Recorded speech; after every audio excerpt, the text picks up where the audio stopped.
अस्सलाम वालेकुम। जी के कुछ क्वेश्चन इस वीडियो में डिस्कस करते हैं। हमारे पास पहला क्वेश्चन है, in a computer processed data is known as. Computer में जो प्रोसेस डाटा होता है उसको क्या कहा जाता है? उसको इंफॉर्मेशन कहा जाता है। ऑप्शन ए इसका करेक्ट आंसर है।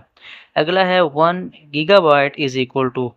तो गीगाबाइट को हम जीबी भी कह सकते हैं। तो वो जो 1 जीबी होता है वो इज इक्वल टू होता है 1024 मेगाबाइट के या 1024 एमबी के इक्वल होता है।